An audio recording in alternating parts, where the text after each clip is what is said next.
G'day, good morning, good evening, good afternoon, wherever you are tuning in from. Today, or on the test drive part of the video, there is going to be a walkthrough video on this Nimbus coming soon, so subscribe or follow the link to check out that video if you're interested.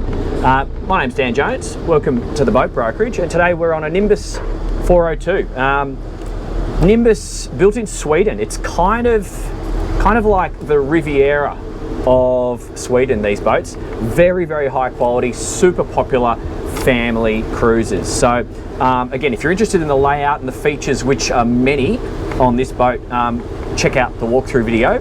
But we're just going to focus on the driving today. So she's a really good, fun, easy boat to drive, this one. Starting off the drive system, we've got a couple of D6 370 Volvo Pentas, and they're on a V drive. So what that means is the engine faces forward. You've got a V drive gearbox just here, sending the shaft out the back of the boat like that. That allows you to condense the size of the engine bay into a smaller unit and get much more accommodation and storage in this boat. So we actually have a storage lazarette after the engine bay, which has its own generator and lots of space for other bits and pieces in there. And then we have a 3-cabin layout. So we've got 2 double cabins and then a forward, and then 2 toilets with a separate shower in this particular boat. So that's what that allows you to do, and you then also get the benefit of shaft drive. So I'm just clicking it in and out of gear here, lots of torque, sticking the thing in and out of gear, and you get the reliability and the serviceability that shaft drives offer you. So yes, you need to do a little bit more training to learn how to maneuver the thing and to stick it in the pen. I'm going to talk to you about that perhaps in a different video. We might do it at the end of this one. I don't know how that will go just yet. But once you get used to that, you will benefit from lower running costs. A couple other things, just sitting here at the helm, I've got a side opening door just here, and I have another one on the port side, which is not something you often get on cruisers, family cruisers of this style. They're often having to resort to wing stations and that sort of thing out the back, whereas this boat, I can really do everything from here. I can reach the side cleats, and I've got some opening gates just there, so it's pretty simple to park it, maneuver it, drop the anchor, that sort of thing. And my visibility is epic. I can see, apart from just a little tiny blind spot with the pillar on the starboard aft, you've got all-round visibility, and it's really good on this boat. So I talked about the Volvos, the throttles themselves. They are a electronic throttle, so it's very sort of finger touch to put the thing into gear. I've got trim tabs on this boat, so shaft drives, electronic throttles, trim tabs, and I have a bow thruster, a really powerful bow thruster. So it's more than adequate, and it's clearly overpowered for this style of boat. So I've got everything here that I need at the dash in terms of my analog display. I got speed, I got revs, I got PSI, temps, charging, and fuel. So that's a nice consistent readout there. I've got a chart plotter. It's an older style C120, but it works. And I've got all my boat systems. So you know, your bilge pumps, your electric sunlight or sky light roof operation, and various other bits and pieces just here. So that's all quite sensible and easy to hand. And I think it's time we start talking about the performance. So what I'm going to do, actually, I haven't turned the chart plotter on, so I'm just going to get my avionics out so I can talk to you about some speeds. I'm currently at 900 revs and making really absolutely no wash to speak of or to be concerned about. And if I just open up, it feels like about 6 knots just there. And let's see if I can confirm that. So, yeah, 6.4. Taking it up through the rev range, we'll just take it up to 1100. So, lower down in the rev range, like a lot of diesels, you feel some more aggressive vibration. So, if you just bump it up 50 to 100 revs, it sounds a little bit smoother. I'm now sitting on 7.1 knots at 1100 revs on both motors, and no offensive wash, nothing really to offend other people. Take it up to, get to 8 knots, so 7.8. So I'm now at 1300 revs, still wants a little bit more power. Starting to make some waves now, So that's starting to get a little bit unacceptable from a no wash zone perspective. Just rolled through 8 knots and we're at 1350 revs. Let's take it to 1500. My bow hasn't raised noticeably yet. We are now, our first wave's really starting to push a bit of water. Actually, sorry, my bow has raised a little bit. I've got ocean swell coming through here today, so it's hard to judge. And then if I take it to 1600 revs, 1600 revs gives me 9.8 knots to, yeah, that 9.8 knots. And that's, I think that's probably at a point where you would just commit to getting on the plane. So let's do that. We have large rolling swells coming through the heads today, but no wind to speak of. So we're just going to be tackling ocean swell. I'm starting with the trim tabs all the way down because she is a powerful boat, so she will want to raise the bow a little bit.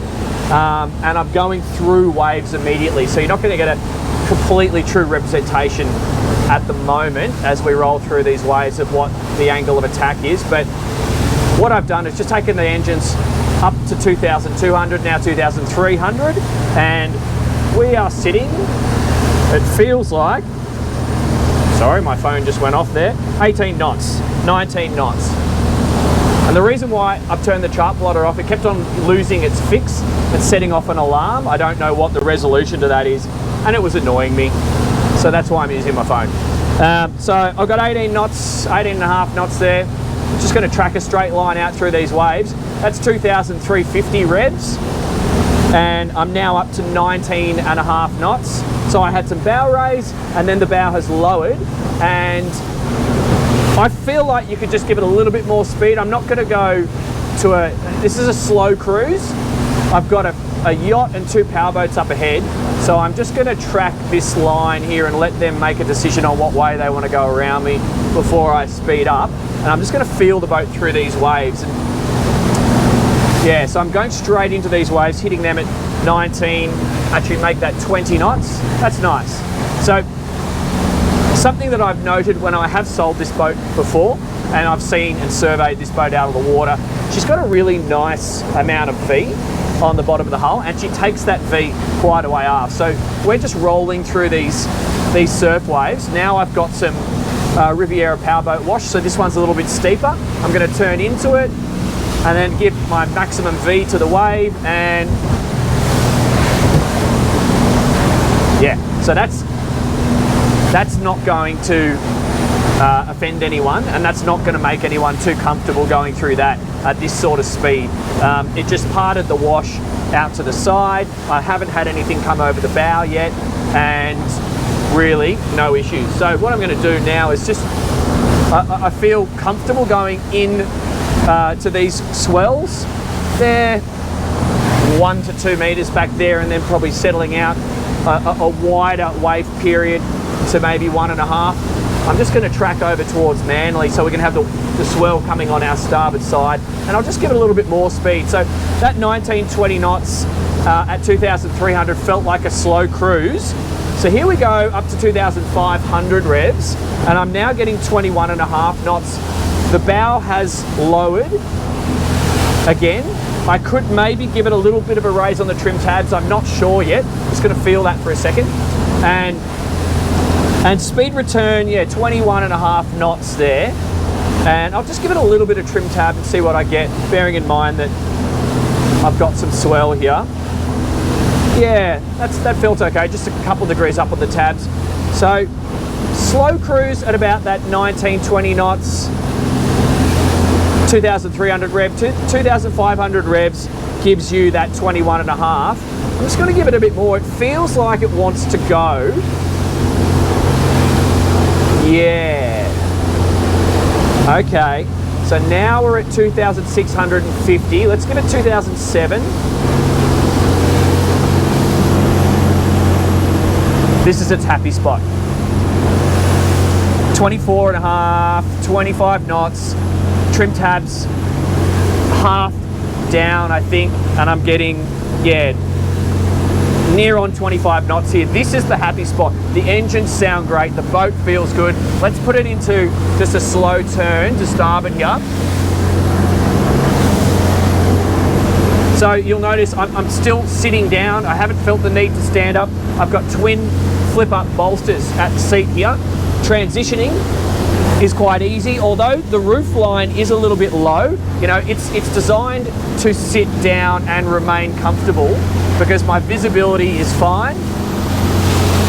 I only think I would be standing up if I was in a parking scenario.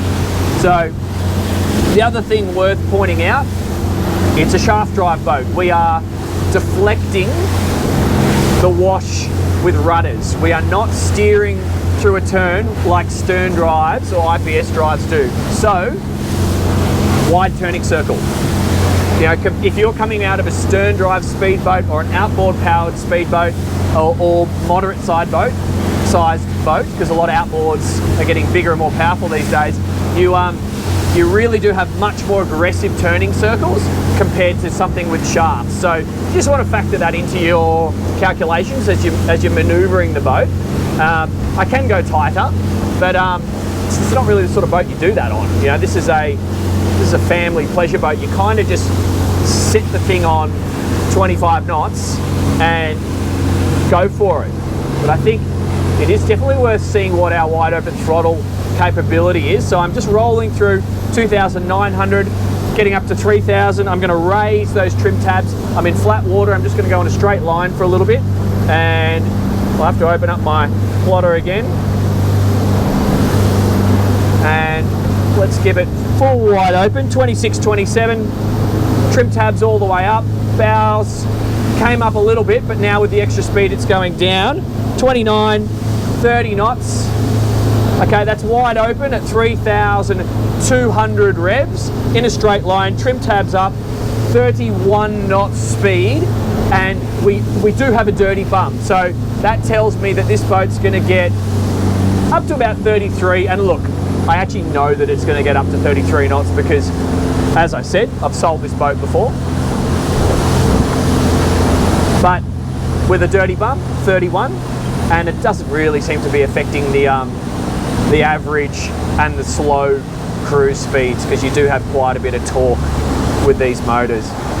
Coming off the plane, another thing I love about these opening doors, you just hang your head out. Like if you've got family and guests, they might be cluttering up this whole area here.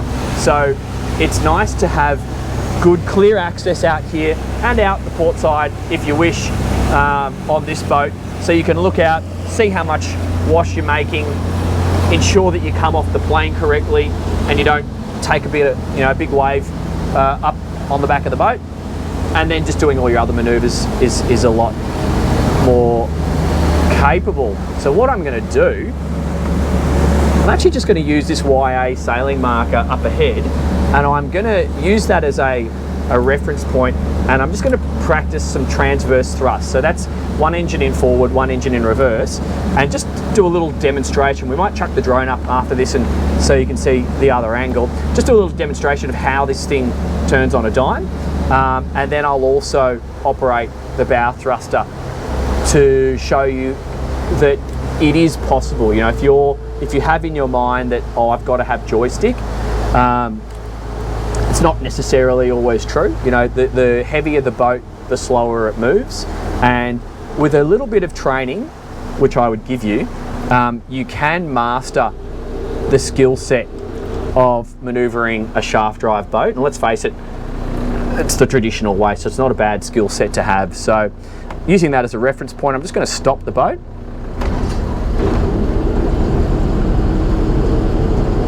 Okay, and then what I like to do, I just like to get relaxed, move my body position to the side like this, so my spatial awareness is now forward and aft. So but just by moving my head like this, nothing is out of my line of sight.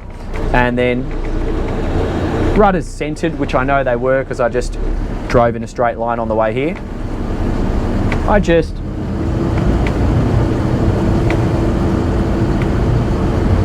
see how my head's going forward and back, so I can keep an eye on my reference point, which hopefully you can see on the camera there. And this thing just spins on a dime.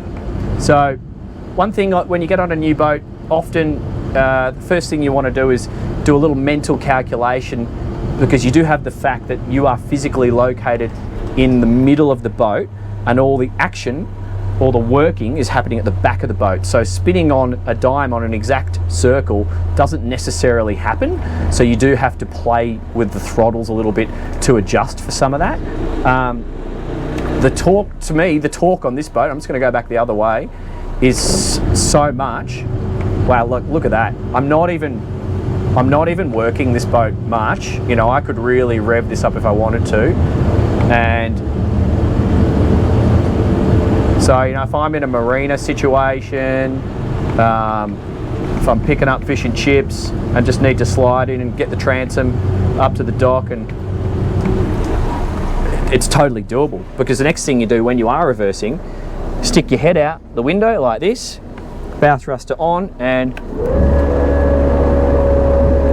so it's probably not going to come up on the camera, but this is a torquey, beefy thruster. So you could do things like engage the port engine in reverse, which is going to want to pull the arse back this way a little bit, and then do the bow thruster to starboard. That's actually going to walk the boat in towards the dock. So if you were coming in on starboard, which I would always favour because I'm physically, or the helm is located on starboard, you could do things like left engine in reverse, thruster to the right, or right engine in forward, thruster to the right, and it's just going to walk the boat in towards your final destination. Then by having a rope ready to go here, the gate just there open, you don't even necessarily need to go to the back of the boat. You could just sling it around a cleat and everything's sorted, and then you look cool and everyone's relaxed. So that's what we're all trying to achieve, right?